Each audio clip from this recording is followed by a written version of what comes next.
안녕하세요. 추운 날이면 목욕탕에 따뜻한 탕에 들어가 몸을 지지고 싶으시죠? 지금은 봄이지만 한겨울 추운 날 따뜻한 물에 몸을 담그면 기분이 참 좋아요. 목욕탕 가면 저는 제일 먼저 탕에 몸을 푹 담그며 때를 불리는데요. 잘 불린 때를 밀고 나오면 그렇게 시원할 수가 없더라고요. 어릴 때부터 때 미는 것을 워낙 좋아했었어요. 아마 이건 저희 아버지의 영향도 있는 것 같네요. 저희 아버지께서 목욕탕에서 때를 미는 일을 하셨거든요. 예전에는 때밀이라고 했었는데 요즘은 목욕관리사 또는 세신사라는 용어를 사용하죠. 일찍 어머니가 돌아가셔서 아버지랑 둘만 살았어요. 목욕탕에서 일하는 아버지를 따라 저 역시 목욕탕에 거의 매일 출근을 했어요. 저는 목욕탕에 가는 게 정말 좋았어요. 가면 따뜻한 탕도 있고 사장님이랑 동료 직원분들도 저를 엄청 챙겨주셨거든요. 또 마감 때쯤 아무도 없는 목욕탕을 누비고 다니는 것도 좋았어요. 특히 냉탕에서 마구 헤엄을 치며 노는 것을 무척 좋아했어요. 아버지께서 추우니 적당히 있으라고 말씀하셔도 안 보는 틈에 몰래 입술이 파래지면서 몸이 덜덜 떨릴 때까지 냉탕에서 잠수도 하며 놀고는 했죠. 그러다가도 또 따뜻한 물에 몸을 녹이면 그렇게 행복할 수가 없는데요. 김이 올라오며 아지랑이가 피는 탕을 보고 있으면 정신이 몽롱해지면서 온몸이 노곤해지며 잠이 오기도 해요. 목욕을 다 마치고 나서 사물함 앞에 놓인 평상에 누워있으면 누가 깨워도 모를 만큼 잠이 들기도 하죠. 더 어릴 때는 제가 평상 위에서 너무 편하게 대자로 뻗어서 잠들어서 아버지께서 저를 업거나 둘러매고 집으로 돌아오기도 하셨다고 해요. 또 목욕탕에서 먹는 별미인 맥반석 계란과 식혜도 놓칠 수 없죠. 그리고 가끔은 매점 아주머니가 간식으로 먹으라고 입구에서 챙겨주시는 과자랑 팩에 들은 커피맛 우유도 빼놓을 수 없어요. 목욕탕은 저에게 놀이터 같은 공간이었어요. 친구들이 많지는 않았지만 목욕탕 곳곳이 다 저에게 익숙한 곳이었죠. 어떤 친구들은 부모님 직업이 부끄러우면 숨기기도 한다고 하더라고요. 하지만 저는 달랐어요. 아버지께서 목욕관리사로 일하시는 게 무척이나 자랑스러웠죠. 일도 잘하시고 성실하시고 무엇보다 사람들에게 편안함과 웃음을 주고 깨끗하게 할 수 있도록 도와주신다는 점에서 정말 멋지다고 생각했어요. 그래서 저도 아버지를 따라 목욕관리사가 되기를 꿈꿨어요. 제 눈에는 어떤 것보다 멋진 직업이었으니까요. 고등학생이 되면서는 아버지를 따라 본격적으로 일을 배웠어요. 솔직히 체력적으로는 공부보다 훨씬 힘든 건 사실이었죠. 막상 일해보니 제가 동경하던 꿈의 직업이었지만 정말 힘들었습니다. 처음 일하고는 며칠을 알아놓으며 끙끙거렸던 게 생각나네요. 아버지는 "거봐라, 아무나 하는 거 아니라니까" 하시면서 그 모습을 보고 웃으셨죠. 그래도 재밌었어요. 뭔가 제 도움으로 사람들이 마치 다시 태어난 듯 상쾌한 기분으로 나가시는 게 좋았죠. 아버지와 같은 길을 걷는다는 것도 좋았고요. 그리고 공부보다는 훨씬 재밌었어요. 일타 강사에게 일을 배워서 그런지 아니면 아버지를 닮아 실력을 타고난 것인지 일은 적성에도 맞고 잘하기도 했어요. 주변에서도 벌써 야무지다며 칭찬이 자자했죠. 지방의 작은 목욕탕은 사람들이 시내 쪽으로 가기 시작하면서 이용객도 점점 줄어들었어요. 찾아오는 사람들이 있기는 했지만 그때도 때 미는 사람을 굳이 더 고용할 정도는 아니었죠. 아버지께서 일하시던 목욕탕에서 저도 같이 일하고 싶었는데 아쉽게도 그러기는 힘들었어요. 고등학교를 졸업하고 근처를 찾아볼까도 했지만 이왕 꿈을 이루기로 한 거 조금 더 큰 물에서 놀자 싶었어요. 그래서 군대를 다녀온 다음 무작정 대도시를 향해 떠났어요. 대도시는 처음이라 모든 게 낯설었죠. 경력이 있는 편은 아니었기에 처음에는 일자리를 구하는 게 쉽지 않았어요. 그래도 다행히 취직은 할 수 있었죠. 목욕관리사로 일하면서 힘든 점도 많았지만 그래도 어릴 때부터 꿈꾸던 직업이니 최선을 다했죠. 그러다 보니 조금씩 평판도 좋아지고 실력도 쌓이기 시작했어요. 슬슬 주변에서 찾아주는 단골 고객님들도 생겼죠. 그렇게 몇 년 일하다가 우연한 기회로 직장을 옮기게 되었어요. 가끔 오셔서 꼭 저를 찾던 손님분이 소개해준 곳이었죠. 원래 그쪽 목욕탕에 다니는데 규모도 크고 훨씬 좋다고, 급여도 더 많이 줄 듯한데 마침 사람을 구하고 있다고 알아라도 보라고 하셨죠. 방문해서 여쭤보니 사람을 구하고 있다고 하더라고요. 엄청나게 큰 목욕탕이었는데 동네에서 매일 작은 목욕탕만 보다가 그런 규모의 가게를 보니 입이 떡 벌어졌어요. 면접을 봤는데 사장님께서 제 인상이 좋다며 마음에 들어 하셨고 저는 더 좋은 직장으로 옮기게 되었어요. 큰 목욕탕에서 일하는 건 처음이라 많이 긴장도 됐어요. 잘 적응하고 싶었지만 제가 하는 방법은 딱히 없었기에 그저 성실하고 묵묵히 최선을 다해 일하자 싶었죠. 남들보다 더 빨리 출근하고 더 늦게 퇴근했어요. 저 빼고 일하시는 다른 분들은 모두 경력이 많은 분이라서 그분들을 따라잡으려면 그 정도는 해야겠다 싶었죠. 게다가 제가 가장 나이도 경력도 어린 막내 직원이었기 때문에 당연히 해야 한다고도 생각했어요. 그래서 남들보다 일찍 출근해서 목욕탕 청소랑 정리를 해두고 때 밀 때 사용한 물건들과 베드들도 깨끗하게 청소해 두었죠. 그렇게 매일매일을 지내다 보니 주변에서도 슬슬 제 실력을 인정해주기 시작했어요. 새파랗게 어리고 경력도 부족한 저를 처음에는 탐탁치 않게 생각했지만 언제나 성실하고 노력하면서 배우려는 자세를 가진 저를 조금씩 알아봐 주셨어요. 그런 성실함이 시간이 지나니까 다들 저를 믿어주시고 제가 잘 되기를 바라면서 뭐라도 하나 더 알려주려고 하시더라고요. 그래서 저도 일에 익숙해지면서 연차도 쌓여갔어요. 그래도 언제나 남들보다 먼저 와서 목욕탕 청소도 도와드리고 다른 분들 업무 시작할 준비도 세팅해뒀어요. 또 마감하고도 가장 마지막에 남아서 정리하고 갔죠. 해가 바뀌어도 언제나 굳은 일을 도맡아 열심히 하는 모습을 보고 사장님께서도 흐뭇해 하셨어요. 명절에는 보너스도 부족함 없이 챙겨주셨어요. 그때 인상이 좋아서 뽑았는데 역시 사람 보는 눈이 좋다고 하시면서 저를 볼 때마다 칭찬하셨죠. 몇 년 동안 근무하면서 결근 한 번 안 하기도 쉽지 않은데 심지어 출근 시간보다 일찍 나와서 준비하는 모습이 대단하다고 하셨어요. 이제까지 지각 한 번 안 하는 직원은 처음이라고 하셨죠. 그리고 아버지께서 돌아가셨어요. 오랜 흡연 때문이었는지 폐 쪽이 좋지 않아 치료받고 계셨는데 연세도 있고 회복이 잘 되지 않았어요. 제가 상주이기 때문에 일을 쉬어야 하는 상황이었는데 사장님께서는 몸도 마음도 추스르고 아버님도 잘 배웅해 드리고 오라며 필요한 만큼 쉬다가 오라고 하시더라고요. 먼 거리임에도 불구하고 장례식장까지 찾아오셔서 조의금도 내고 가셨어요.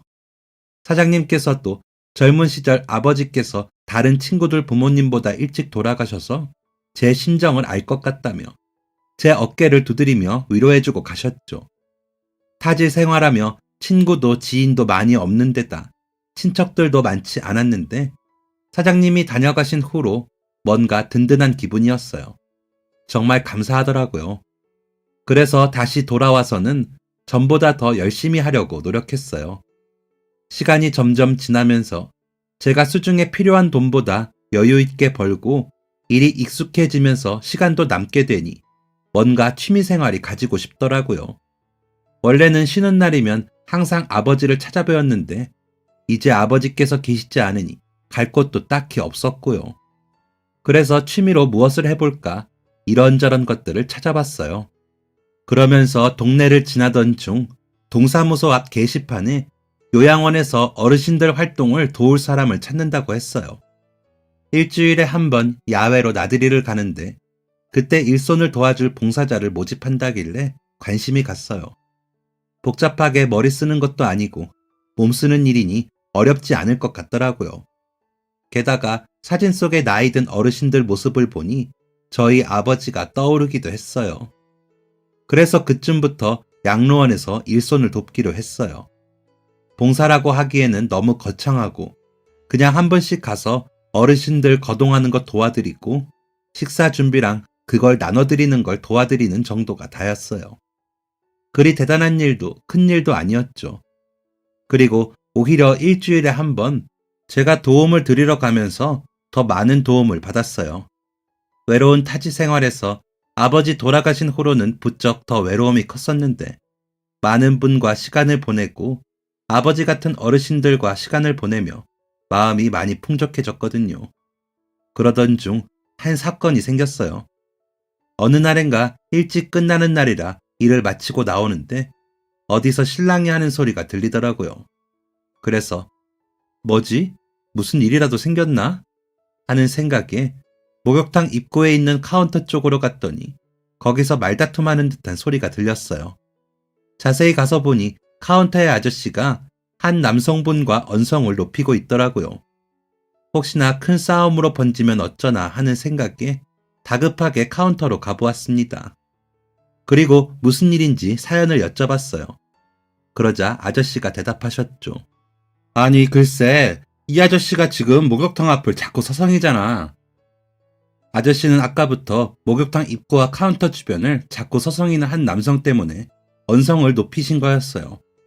그 남성분을 보니 아버지 또래의 정돈되지 않은 머리, 뭔가 지저분하게 묻어있는 옷차림, 다 낡아빠진 신발까지 매우 남루한 행색을 하고 있었어요. 아저씨, 목욕하고 싶으셔서 오신 거예요? 예, 근데... 아니, 저 아저씨가 저렇게 들어가면 우리 목욕탕 이미지가 뭐가 되냐고.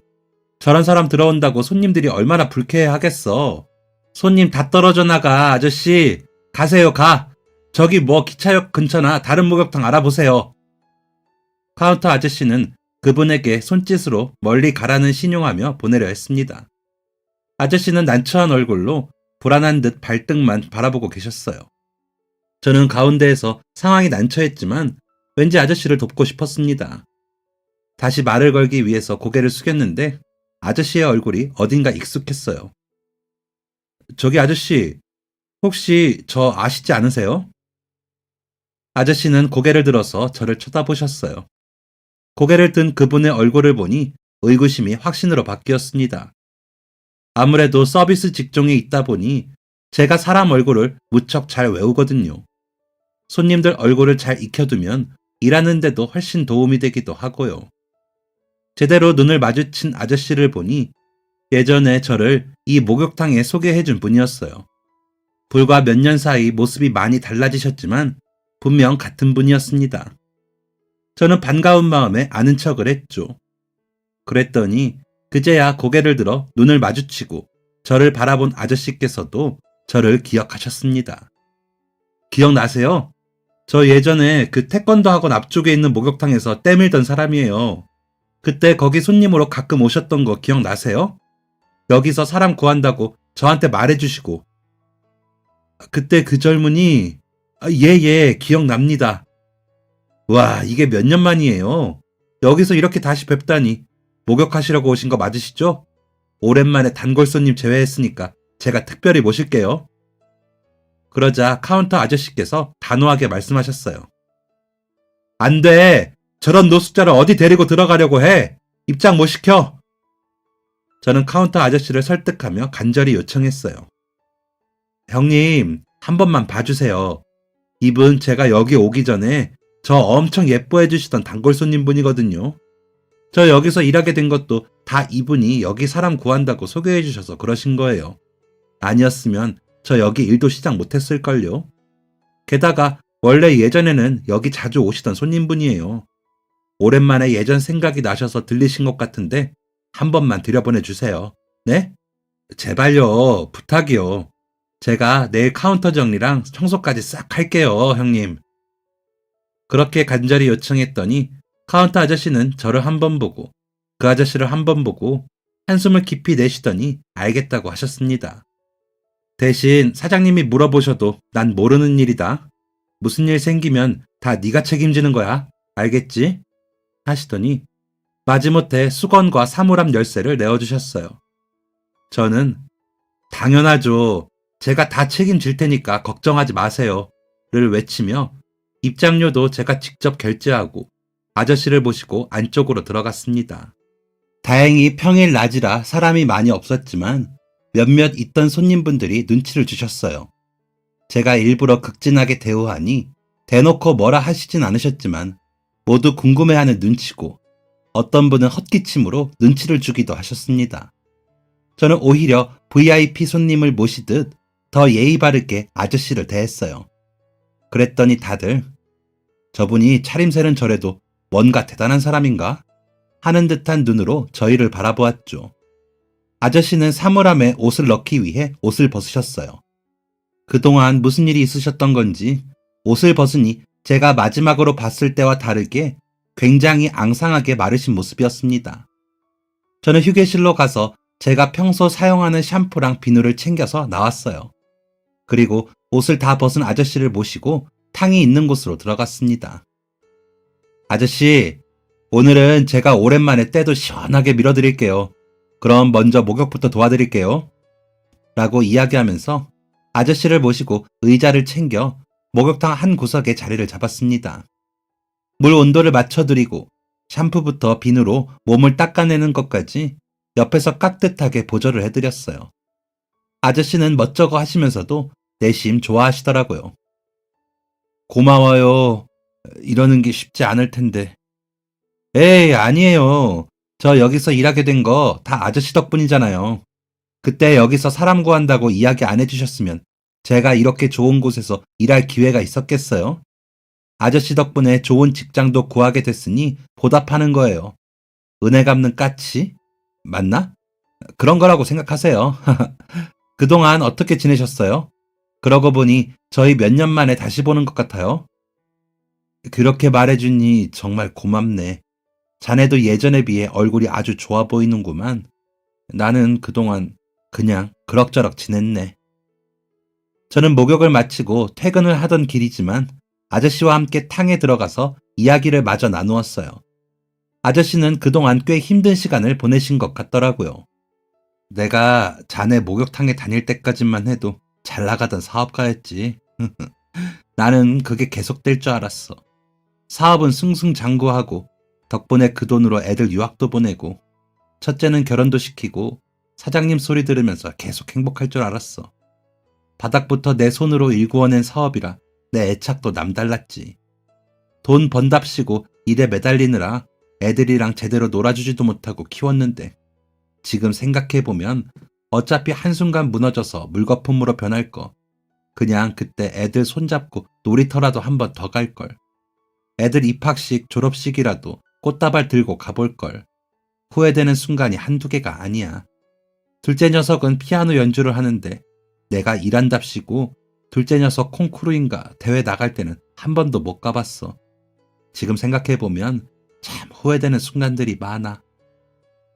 알고 보니 아저씨는 오랫동안 운영하던 사업이 한순간에 바닥을 치는 바람에 아무것도 남기지 못하셨다고 해요.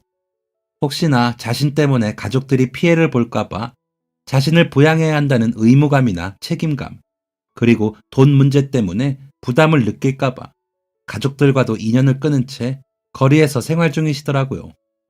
사업이 다 무너지고 부족함 없이 지내시던 분이 길거리에서 생활하시며 어렵게 지내시면서도 자식들 생각에 도망쳐 지내고 계시는 게 무척이나 안타까우면서도 이런 게 부모님의 마음이구나 다시 한번 느끼게 됐어요. 그러다가 예전 생각이 많이 나서 목욕탕을 방문하셨던 거였어요.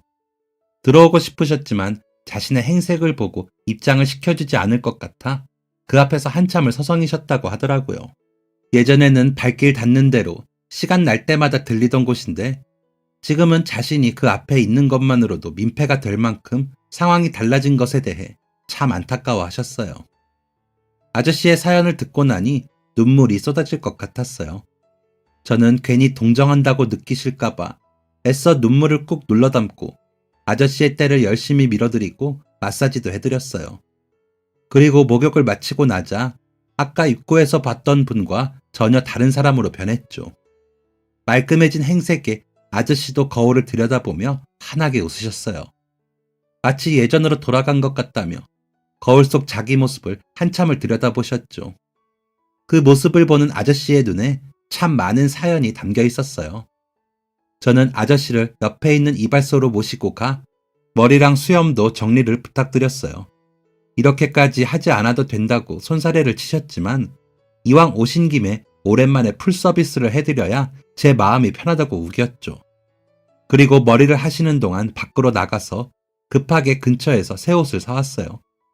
머리를 자르고 수염을 깎은 아저씨를 보니 여전히 제가 예전에 만났던 그분의 모습이 남아있더라고요. 새 옷을 건네드리자 아저씨는 눈물을 보이셨어요. 최근 자신에게 이렇게 친절한 사람은 처음 본다며 정말 고맙다고, 자기가 크게 해준 것도 없는데 이렇게 대해주셔서 너무 감사하다고 하더라고요. 저는 아저씨에게 제 삶을 달라지게 해주신 분이니 이 정도는 괜찮다고 했어요. 그리고 한마디를 덧붙였죠. 아저씨, 그리고 제가 관여할 문제는 아니지만 그래도 혹시나 조금이라도 생각이 달라지셨다면 가족분들에게 연락해 보세요. 아저씨는 가족들이 힘들까봐 떠나왔지만 어쩌면 가족분들은 아버지를 애타게 기다리고 계실지도 몰라요. 제가 겪어보니 그렇더라고요. 아버지가 아프셔서 참 많이 속상하고 힘들 때도 있었지만 아버지가 돌아가시고 나니 너무 그립고 보고 싶고 다시 만날 수 있다면 좋겠다. 있을 때 더 잘해드릴 걸 그랬다 싶어요. 자식분들도 그럴 수도 있어요. 어쩌면 아주 많이 그리워하고 계실 수도 있을 거예요. 그렇게 아저씨에게 식사라도 하시라고 돈을 쥐어드리고 저는 뒷정리를 하러 들어갔습니다. 아저씨는 몇 번이나 고개를 숙여 고맙다는 인사를 하셨어요. 그날은 지금 떠올려도 참 기억에 남는 날입니다. 봉사를 시작한 지도 어느새 1년이 훌쩍 흘렀어요. 봉사를 시작하고 나서는 뭔가 일도 더 잘 되는 느낌이었어요. 삶에 활력소가 생긴 기분이랄까? 게다가 동네에 친구도 별로 없었던 저에게 여자친구까지 생겼어요. 저처럼 봉사자로 오던 분이었는데 나이도 같고 말도 잘 통하더라고요. 처음 봤을 때 예쁘다고 생각은 했지만 그분은 대학도 졸업하고 직장 생활하고 있다길래 차마 용기를 내지 못했어요. 저랑 다른 세계에 있는 사람인 것 같았거든요. 그러다 보니 말도 못 걸고 있었는데 그분이 먼저 저에게 말을 걸어주셨어요. 항상 양로원에서만 만나다가 밥도 먹고 극장도 다니면서 데이트하기 시작했습니다. 다만 차마 제가 제 직업을 솔직하게 말하기 좀 부끄럽더라고요. 이상했어요. 저는 어릴 때부터 아버지가 굉장히 멋진 분이라고 생각했고 저희 아버지께서 목욕관리사라는 사실을 한 번도 부끄러워한 적이 없었어요. 저 역시도 제 직업이 늘 자랑스러웠는데 사랑 앞에서는 다들 바보가 된다더니 정말이었어요. 이상하게 그분 앞에서는 입이 떨어지지 않더라고요. 그래서 결국 저 역시 작은 회사에 다니고 있다고 얼버무리고 말았습니다. 거짓말 아닌 거짓말을 한 거죠. 시간이 지나고 만남이 깊어갈수록 양심에 찔려왔어요. 그렇지만 처음에 말하지 못하니 걷잡을 수가 없더라고요. 제 직업을 캐묻지는 않았지만 항상 마음이 불편했습니다. 그러면서도 게다가 이미 마음이 깊어져 버렸는데 이것 때문에 이 사람이 날 떠나면 어떻게 하나 하는 생각에 불안하기도 했고요. 거짓말이라는 게 이렇게 마음이 불편하고 어려운 거구나 생각이 들었죠. 그리고 목욕탕으로 갑자기 손님이 찾아왔어요. 이전에 제가 목욕을 시켜드린 그 노숙자가 된 단골 손님이었죠. 그때의 모습과 다르게 말쑥한 모습으로 나타나셨더라고요. 반가워서 인사를 드리는데 같이 온 분들이 계셨습니다. 바로 아저씨의 딸과 아들이었어요. 아저씨는 제 이야기를 듣고 딸과 아들에게 연락했다고 합니다. 실종 신고를 하고 백방으로 주변을 수소문하며 아저씨를 찾아다녔고 사실을 알고 가족들의 눈물 상봉을 했다고 해요. 먼저 결혼한 딸이 자기 집에 아버지를 모시기로 했고 피아니스트인 아드님의 매니저가 되어 함께 일하고 있다고 하더라고요. 주로 하는 건 운전뿐이지만 그래도 새로운 일거리가 생겼다는 사실에 기분이 무척 좋다고 하시더라고요. 그때 제가 용기를 주지 않았다면 이렇게 자식들에게 연락할 생각도 못했을 거라며 너무 감사하다고 하셨어요. 자녀분들도 덕분에 아버지랑 다시 만날 수 있게 되었다며 고맙다고 인사를 하셨죠. 가족들이 모여 다시 행복한 모습을 보니 저도 무척 행복해졌습니다. 그리고 마침 가게에 나오던 사장님이 이 모습을 보셨어요. 아저씨는 사장님을 붙잡고 제가 어떤 일을 했는지 말씀하시면서 정말 좋은 직원, 훌륭한 직원을 두셨다고 칭찬을 아끼지 않았습니다. 사장님은 사연을 듣더니 그런 일이 있었냐며 매우 기뻐하셨어요. 그 후 저를 사무실로 따로 부르시더니 정말 대단하다고 칭찬하시더라고요. 사실 카운터 아저씨에게 노숙자가 왔었는데 제가 아는 분이라며 데리고 들어갔다고 이야기를 들으셨다고 해요. 그리고 말끔하게 단장해서 배웅까지 해드렸다는 이야기를 듣고 참 대단하고 마음이 고운 청년이구나 싶었다네요. 자세한 사연은 몰랐으나 오늘 직접 사연까지 듣고 나니 큰일을 했다며 맛있는 거라도 사 먹으라고 보너스를 챙겨주셨어요.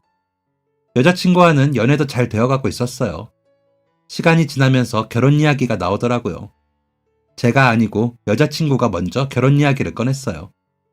저 역시 결혼하고 싶은 마음은 컸지만 진실을 제대로 이야기하지 않은 상황에서 차마 결혼할 수는 없다고 생각했어요. 그래서 몇 번이나 오늘은 사실을 말해야지. 오늘은 하고 다짐했는데 여자친구 얼굴 볼 때마다 차마 입이 떨어지지 않더라고요. 둘이 동네를 산책하고 있던 어느 날이었어요. 여자친구가 갑자기 아빠! 하고 부르며 뛰어가더라고요. 저는 깜짝 놀라 앞을 봤는데 세상에, 알고 보니 그 아빠라는 분이 저희 목욕탕 사장님이었어요. 와, 이제 큰일 났다. 난 진짜 죽었다 싶었어요. 그도 그럴 게 예전부터 사장님에게 딸이 하나 있는데 무남 동녀 외동딸에 아내와 사별하면서 끔찍하게 아끼는 딸이라고 들었거든요. 평소 딸 사랑이 워낙 대단하다는 소문을 들었기에 저 같은 때밀이가 자신의 하나뿐인 귀한 딸을 만나고 있다는 사실을 알면 저를 가만두지 않을 거라고 생각했어요. 게다가 혹시나 여자친구가 아빠에게 제 이야기를 했었다면 제가 직업을 속인 것에 대해서도 알고 계실 텐데 눈앞이 캄캄해지면서 걱정이 들기 시작했어요. 이제 직장도 연애도 모두 끝이구나 싶은 생각을 하며 무거운 발걸음을 이끌고 사장님 앞으로 가서 고개 숙여 인사했습니다. 안녕하세요 하고 제가 인사를 하자 사장님은 자네 여기서 보는구먼 하시더라고요. 그랬더니 여자친구가 당당하게 드디어 인사하게 됐네. 내가 말한 남자친구 아빠도 알지? 라고 이야기했어요. 사장님이 저를 바라보시길래 저는 다른 말이 나오기도 전에 먼저 다급하게 죄송합니다. 죽을 죄를 지었습니다. 하고 소리쳤죠. 다시 생각해보면 너무 드라마처럼 말했나 싶기도 하네요. 어쨌든 그 당시 제 심정은 그랬어요. 남의 집 귀한 딸을 감히 만나는 것도 모자라서 회사원이라고 거짓말까지 한다니. 아, 난 이제 진짜로 죽었구나 싶었죠. 그렇게 눈을 질끈 감고 무릎을 꿇고 앉아 사죄하는데 사장님께서 어허 하고 소리를 치시더라고요. 드디어 올 게 왔구나 싶어 뺨이라도 한 대 맞거나 발차기라도 당하겠다고 생각하고 있었는데 의외의 대답이 들려왔어요. 어허, 그거 사나이가 아무 때나 무릎을 꿇어서 쓰나? 그것도 이렇게 사람들 지나다니는 길에서 말일세. 라고 이야기하시더라고요. 저는 어리둥절해서 사장님을 올려다봤어요. 그랬더니 얼른 일어나라고 손짓하시더라고요. 얼떨결에 저는 사장님 집으로 가서 이야기를 나누게 되었어요. 큰 목욕탕을 몇 개 운영하신다고 들었는데 집이 정말 드라마에서 나오던 화려한 주택이더라고요. 집 안으로 들어가니 일하시는 아주머니가 계셨고 저희가 자리에 앉으니 과일이랑 차를 준비해서 가져다 주셨어요. 크게 혼을 내실 줄 알았는데 오히려 대접을 융숭하게 해주시니 어찌할 바를 모르겠더라고요. 그때 사장님께서 과일을 하나 집어주시면서 저에게 먹으라고 주셨어요. 그래, 우리 딸이랑 연애한 지 꽤 됐다고? 저는 어설프게 받아들면서 그렇다고 대답했죠. 우리 딸이 예쁘지, 똑똑하지, 어디 하나 나무랄 곳이 없는 아이네. 최근에 남자를 만난다고 하길래 어디서 어설픈 놈 만나다 상처라도 받으면 어떡하나 내가 걱정이 이만저만이 아니었어. 대체 어떤 놈을 만나나 궁금했는데 그게 자네일 줄이야? 죄송합니다. 어허, 뭐가 그렇게 죄송하나? 제가 고작 때밀이에 지금은 당장은 가진 것도 많이 없고 앞으로 떼돈을 번다고 자신할 수도 없습니다. 그래도 사장님, 아니 아버님, 아니 사장님, 세상에서 제일 사랑하고 아껴주고 귀하게 여기고 지킬 자신은 있습니다. 허허, 자네 포부 한번 마음에 드는구만. 부족한 점이 많겠지만 그걸 메꾸기 위해 더 많이 노력할 겁니다. 그러니 부디 결혼을 허락해 주세요. 결혼 인사하려면 빈손으로 오면 쓰나. 우리 딸이 남자 보는 눈 없을까봐 걱정을 많이 했네. 자네는 내가 자네를 때밀이라 마음에 안 들어 할 거라고 생각하지만 그렇지 않아. 나는 오히려 자네처럼 성실한 남자라면, 게다가 우리 딸을 이렇게나 사랑해줄 수 있는 사람이라면 그것만으로도 자격은 충분하다고 생각하네. 내가 이제까지 봐온 자네는 그 흔한 지각 한번 하지 않고 항상 출근 시간보다 일찍 와서 부지런히 준비하는 사람이었지. 돈은 언제나 변한다네. 적어질 수도 많아질 수도 있지. 사랑도 언젠가는 변해. 모두 연애 때는 열렬히 사랑하지만 결혼은 또 그것과 다른 문제네. 하지만 자네처럼 근면하고 성실하다면, 성실함 또한 재능이야. 아주 귀한 재능이지. 모두가 열심히 잘하려고 노력하지만 그중 가장 힘든 것은 바로 꾸준히 하는 것이네. 무엇인가를 꾸준히 한다는 것은 참 쉽지 않은 일인데 자네는 그걸 몇 년째 증명하고 있지 않은가? 난 그것만큼은 바뀌지 않는다고 생각해. 돈이야 우리 딸이 부족하지 않을 만큼 이미 가지고 있으니 오히려 가진 게 많아서 우리 딸을 하찮게 여기고 뜨겁게 사랑하다 식어서 어느 날부터 차갑게 대한다면 난 그런 남자야말로 별로라고 생각하네. 자네처럼 성실하고 꾸준한 사람이라면 언제나 믿을 수 있어. 사랑도 결혼 생활도 가족도 그렇게 묵묵히 성실하게 지켜나갈 것이기 때문이지. 그러니까 자네만 괜찮다면, 또 우리 딸만 괜찮다면 나는 결혼에 반대할 생각이 없네. 오히려 찬성이야. 제 예상과 전혀 다르게 사장님께서는 오히려 결혼을 승낙해 주셨어요. 하지만 저에게는 아직 풀어야 할 숙제가 남아 있었죠. 바로 여자친구에게 직업에 대해 솔직하게 말하고 거짓말한 것에 대해 용서를 구하는 것이었어요. 이미 사장님과 대화에서 제가 회사원이 아니라는 사실은 알았겠지만 그래도 제 입으로 이야기하는 것이 중요할 것 같았어요. 다음 날 저는 여자친구를 만나 전날의 이야기를 이어서 나누었습니다. 제가 거짓말해서 정말 미안하다고 이야기했어요. 처음 이야기를 나눌 때 나도 모르게 회사원이라고 튀어나와 버렸는데 몇 번을 바로 잡아야 한다고 알고 있었지만 쉽게 입이 떨어지지 않았다. 또 이제 진실을 알게 되면 더 이상 나를 만나지 않을 것 같아 더욱더 망설이게 되었다고 이야기했어요. 그리고 결혼 이야기가 나왔을 때 이제는 진짜 사실대로 이야기하겠다고 결심했는데 이런 식으로 알게 해서 정말 미안하다는 말도 덧붙였죠. 여자친구는 한참 제 이야기를 듣더니 사실은 알고 있었다고 대답했어요. 저는 깜짝 놀라 언제부터 알게 되었냐고 물었죠. 그랬더니 처음부터 알고 있었다고 하더라고요. 그래서 어떻게 알았냐고 물어봤어요. 사실 아버지께서 당신 칭찬을 정말 많이 했어. 새로운 직원이 너무 착하고 성실하다고. 또 실력도 좋아서 고객들도 좋아한다고 그러더라. 항상 남들보다 일찍 와서 준비하고 남아서 뒷정리도 다 하고 간다고 하길래 대체 어떤 사람이 그렇게나 성실한가 궁금해졌어. 그러다가 마침 아버지가 부탁하신 일이 있어 목욕탕을 들렀는데 그때 그 노숙자분을 모시고 들어가는 걸 봤어. 그전부터 봉사하면서 얼굴은 알고 있었는데 그때 아버지가 말한 직원이 이 사람이었구나 알았지. 그걸 알고 나니 더 호감이 생기더라고. 그래서 말을 걸었는데 회사원이라고 이야기하길래 아, 뭔가 사정이 있어서 숨기는 건가 보다 싶어서 따지거나 캐묻지 않았어. 언젠가 때가 오면 다 이야기해주겠지 싶어서 기다렸지. 이야기를 다 듣고 나니 왜 하루라도 더 빨리 사실을 이야기하지 않았을까 싶었어요. 이렇게나 속이 깊고 마음이 따뜻한 사람에게 그동안 직업 때문에 저를 판단할 거라고 생각하고 숨기고 있었다니 제가 너무 바보 같았구나 하는 생각이 들며 부끄러워 어디론가 숨고 싶어지더라고요. 이제 숨겨왔던 직업까지 모두 공개하였고 아버지께 허락까지 받은 덕분에 저희의 결혼은 일사천리로 수월하게 진행되었습니다. 주변에서도 많이들 축하해 주셨고 특히 이전의 노숙자 아저씨분이 이야기를 듣고는 너무 기뻐하시더라고요. 그러면서 피아니스트인 아들분이 직접 축가로 연주까지 해주기로 하셨어요. 저희는 괜찮다고 사양하려 했지만 자녀분들께서 결혼 선물이라며 받아달라고 하시더라고요. 또 저희가 봉사하던 양로원 분들도 축하를 해주셨어요. 그전부터 둘 사이가 심상치 않다고 느꼈는데 결혼을 하게 되다니 둘 다 선한 인상이 너무 잘 어울린다며 축하해 주시더라고요. 가족도 없고 친구도 많지 않아 텅 비어있을 줄 알았던 저의 결혼식에는 목욕탕 식구들과 양로원 어르신들과 봉사자분들, 그리고 직원분들이 모여 시끌벅적한 결혼식이 되었습니다. 이렇게 많은 사람들에게 축하받는 자리는 처음이라 엄청 낯설고 부끄러우면서도 또 기분이 무척이나 좋더라고요.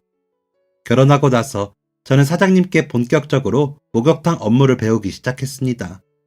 그동안 하던 일뿐 아니라 물품 관리하는 방법부터 장부까지 사장님께서 옆에서 하나하나 전부 알려주셨어요. 아내도 다니던 회사를 그만두고 목욕탕의 회계를 담당하기 시작했습니다. 저희 부부는 사장님을 따라다니며 목욕탕과 사업에 대한 전반적인 업무를 배웠어요. 처음에는 저는 그저 때밀이인데 이런 업무를 왜 알려주실까 했죠. 그래도 배워두면 다 쓸모가 있다는 말씀을 듣고 열심히 배웠습니다. 한 1년 정도 성실하게 일을 배우고 나자 사장님께서 어느 날 저희 부부를 부르셨어요. 찾아갔더니 문서 하나를 주시더라고요. 이게 뭐냐고 물어보니 제가 지금 일하는 목욕탕에 관한 서류라고 하셨습니다. 이걸 대체 왜 보여주시나 싶었는데 아내는 옆에서 다 알고 있다는 듯이 조용히 서류를 받아서 들더라고요. 나도 이제 버려놓은 사업을 슬슬 정리해 나갈 때도 되지 않았나 싶어. 남한테 맡기자니 영 믿음이 가지 않고, 그래도 내가 애써서 읽어놓은 사업터인데 아무에게나 맡기다가 잘못되면 내 손을 떠난 사업이라고 해도 영 속상할 것 같단 말이지. 우리 딸내미는 처음에 자기 혼자 사업 운영하기는 싫다. 결혼할 사람 만나면 그때 아버지 돕겠다고 하길래 마냥 기다렸지. 이제 자네가 우리 식구가 되었으니 자네에게 맡기면 어떨까 싶네. 그동안 가르쳐보니 생각보다 사업에 재능이 있어서 믿고 맡길 수 있겠더라고. 나는 다른 곳에서 하는 작은 것들만 관리하는 거로 이미 충분해. 그래서 지금 자네가 일하는 곳을 넘겨주려고 하네. 나이도 들 만큼 들었는데 더 몸 아프고 알아눕기 전에 여행도 다니고 삶을 즐겨야지. 그동안 일은 내가 할 만큼 했으니 이제 젊은 자네들이 열심히 해보게. 그동안 왜 저희에게 목욕탕 운영과 사업에 대해서 가르쳐 주시나 했더니 알고 보니 이런 이유가 있었어요. 저는 평생 새신사로 살 줄만 알았지 사업을 하겠다고 생각해 본 적도 없고, 게다가 이렇게 큰 목욕탕을 운영하게 될 줄은 상상도 못했었죠. 아내는 옆에서 웃으며 열심히 해볼게요 아빠 라고 이야기하였습니다. 사실 아내랑 둘이 함께 한다면 사업도 못할 게 없겠다 싶어서 저 역시 열심히 해보겠습니다 하고 인사를 드렸어요. 그렇게 저희 부부는 목욕탕을 운영하기 시작했습니다. 원래 장사가 잘 되던 곳이라 사장이 바뀐다고 크게 변화가 있진 않았어요. 오히려 저희 두 사람이 다른 지역의 유명한 목욕탕에 다니면서 좋은 부분들을 배워오고 저희 사업장에 변화를 주면서 손님들이 더 늘어나기 시작했습니다. 매점에서 파는 물품도 다양하게 바꾸고 아이들을 위한 간식도 추가했어요.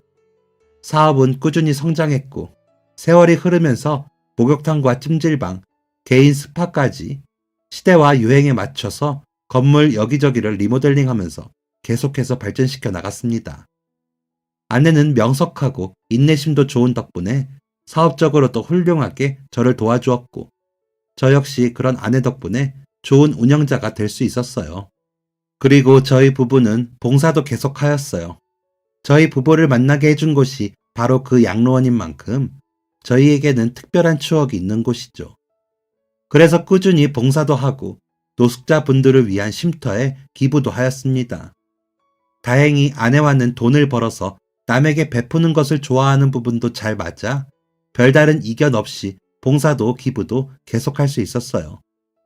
예쁜 딸 하나에 든든한 아들 둘까지 낳고 제 가족은 행복하게 살았습니다.